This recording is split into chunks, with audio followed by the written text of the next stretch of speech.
Let's get salty! Everyone, Zeddy here again with yet another mini set card review. We only have the neutrals left, and we have 3 dragons here, including like the ultimate tech card ever, and just a really nice dragon. You'll see what I mean, because I'm an old boomer. I like old boomer memes. So we're gonna review these cards. You want to win all the cards from this mini set? We're giving away 3 mini sets out of my pocket. To enter that giveaway, like and comment in the video. Link down description below, the one with that thumbnail over there. Be subscribed to the channel. Every 1,000 subs we get until next Tuesday. When that mini set goes live, I will add another mini set to that giveaway. So hit that sub button, make me go baroque. So new dragons, that's always exciting. Starting off with a card I cannot pronounce, the Prescient slitherdrake. I don't know, I'm gonna go with that. It is a 7 mana 6/9, so nice stats, and it has elusive, which is pretty annoying, and it reads it costs 3 less if you're holding another dragon, which you're playing Dragon Warrior. That's pretty easy to accomplish. Zarimi Priest, pretty easy to accomplish, meaning this is going to be for heavy dragon decks, just be a 4 mana 6/9 elusive minion. That is so unbelievably annoying to try and deal with this. It's a ton of stats, it's a ton of health, and a good chunk of attack. This seems like a very strong, aggressive dragon card, and you can discover this with like a dark gift and make it like 2 less and -2 attack. You could have, what, a 2 mana, 4/9 elusive? That's kind of insane. No? Like, does that not seem kind of like, this card to me is just really good in dragon decks. Like, it's a ton of stats, really hard to remove, it can kill you, it can trade off and value trade easily. This is very, very scary when Dragon Warrior is already a top tier deck and gets access to this, or again, Zarimi Priest being able to play this for some early tempo. Just a really solid aggressive card. I typically say stats don't matter a ton in Hearthstone unless they're really cheap. Well, this is pretty cheap, and it has elusive on top of it, which is extremely relevant for spell heavy decks. You can't red card this if you're a demon hunter, you know, you can't execute shield slam, whatever. This is going to be a pain in the ass for decks that are already seeing play. I'm giving this a 4 to 5 in standard. Why is one of the best rated cards, only one of the only good rated cards of the set, a freaking neutral? My goodness, it keeps happening. But yeah, I think it's a really good card. I don't know what else to say. It is just stats with elusive, but it's really cheap. It's really cheap, and all you have to be doing is holding another dragon. It doesn't need to be on the board or anything like that. It just needs to be in your hand, which again, not hard to accomplish, especially by turn 4 or turn 3 with the coin. So yeah, I mean, there's a 4 to 5 in standard, and in wild, it actually is too slow. It is too irrelevant, even for that format. There's no dragon decks right now, and this isn't going to spawn them on its own. So for wild, it gets a 1. It's not going to see play.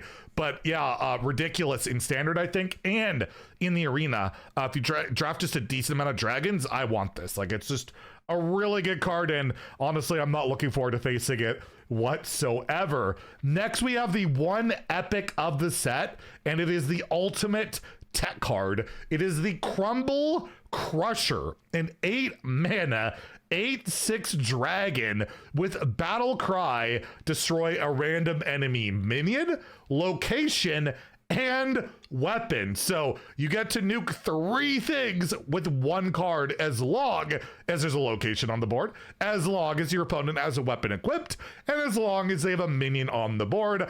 Otherwise, it's just an 8 mana 8/6. But if they're not doing any of those things, you're probably pretty happy. So really good arena card right off the gate, because just killing a minion, well, actually, it's an okay arena card. Actually, maybe it's a bad arena card, I don't know. But regardless, is this a card you're gonna play in your deck now? I don't think you're ever hard running Crumblecrusher as that one, one tech card you want. It doesn't even have tradable like the average tech card. But you never know, you could discover this, especially discover a dragon with a dark gift. You could get double battle cry and destroy 2 locations and 2 minions if we ever implement dual wielding in Hearthstone, 2 weapons, right? So cool tech card that will be discovered. I don't think you're ever hard running this, but the art's amazing too, and the flavor's pretty sweet. So I'll give it a 2 out of 5 because it's a tech card. You never know. Maybe I slot it in as my Elise activator, right? For 8 mana. Maybe it's worth it over, you know, something else. You could possibly consider that. Probably not. And in Wild, obviously a 1. Although pretty funny with Shutterwalk where you can recast Shutterwalk and have it destroy a bunch of stuff over and over and over. But yeah, it'll be a 1 in that format. And then lastly, we have one final dragon, which is it's an interesting one in the Omen of the End. This is a 5 mana 5/5 minion with battle cry. If your deck is empty, meaning you've drawn your entire deck or it got blown up somehow, regardless, it doesn't matter. You have no cards left in your deck. You destroy the top 5 cards of the enemy deck. It's funny. They're pretending fatigue in Hearthstone is a thing. Like it matters these days. Maybe cards like Kill Jaded, which by the way doesn't even really see play, at least at higher ranks anymore, which just would not matter, right? If you had an empty deck and you did this to a Kill Jaded portal, you would delete 5 demons and they would just be replaced with 5 other demons that automatically get buffed from whatever the portal enhancement is at. It doesn't do anything. So this is a card of a bygone day and age where you would cycle through your deck and then try and use that fatigue advantage to somehow kill your opponent with like the Demon Seed or what was it, like the old Nomi? Was it Nomi Rogue? I can't remember. The Greaser Rogue where you draw your whole deck and fill your deck with like those greasers with, I think it was, I don't know. I'll have the card image there, but we haven't seen that matter. Like this is a rogue card, probably just a heavy cycle thing, and then you play it and you can shadow step it and play it and delete your opponent's deck. Sure, you could do that. You could absolutely do that, but is that a competitive, valid strategy in today's game? I don't think so. I can't see it. And yeah, I guess they could eventually delete their deck and then you got to refill yours probably with something. And I guess we got Kill Jaden to do that. But you can't play Kill Jaden before this. It's just, I don't see it. It's a cool, flavorful card, I guess. And I imagine Mark and Alticon and those guys, like I like to say, will find some degenerate, weird combo that you can do in Wild. Shutterwalk with an empty deck can keep playing this until it deletes your opponent's deck.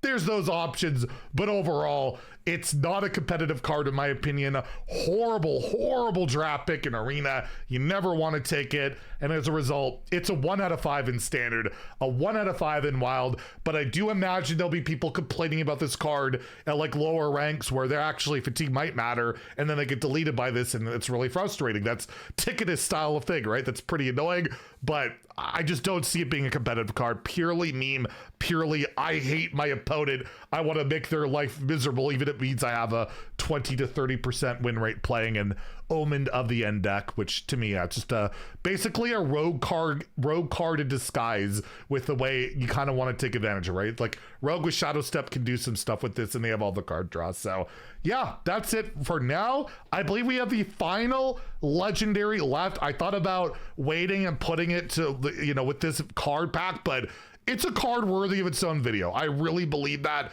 So stay tuned. A couple hours later, we'll have a review on one card, but I think it's worth it. And if you enjoyed the video, please like and subscribe. Have a great day and stay salty, my friends.